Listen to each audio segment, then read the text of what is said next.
Bonjour, bienvenue sur NTD Actualité. En réponse à l'adhésion de la Finlande à l'OTAN, le ministre russe de la Défense, Sergueï Shoigu, a annoncé que la Russie intensifiera sa présence militaire à ses frontières occidentales. Il souligne la déstabilisation induite par les adhésions nordiques après des décennies de neutralité.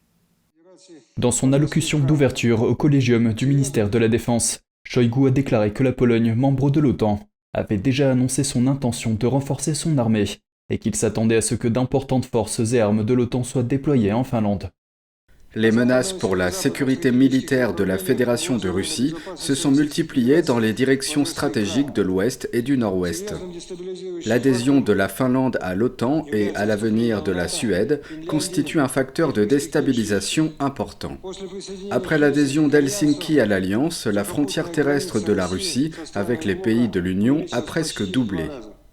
Sur le territoire finlandais, il est probable que des contingents militaires supplémentaires de l'OTAN et des armes de frappe seront déployés, capables de frapper des cibles critiques dans le nord-ouest de la Russie à une profondeur considérable. Les deux États nordiques ont abandonné la neutralité qu'ils avaient maintenue pendant toute la durée de la guerre froide pour demander l'adhésion à l'OTAN après le début de l'opération militaire spéciale de Moscou en Ukraine au début de l'année dernière. Il existe des risques liés à la militarisation de la Pologne, qui est devenue le principal instrument de la politique anti-russe des États-Unis. Varsovie a annoncé son intention de construire, selon les Polonais, l'armée la plus puissante du continent.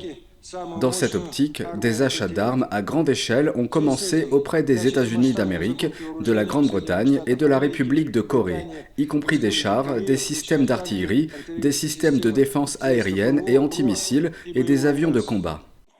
Si l'on considère les forces armées des pays d'Europe de l'Est, environ 360 000 militaires, 8 000 véhicules blindés, 6 000 systèmes d'artillerie et mortiers, 650 avions et hélicoptères ont été déployés à proximité immédiate des frontières de l'État de l'Union, la Russie et la Biélorussie.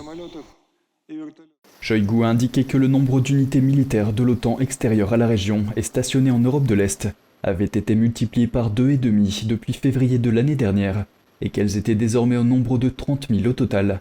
Il a déclaré que cette menace exigeait une réponse rapide et adéquate.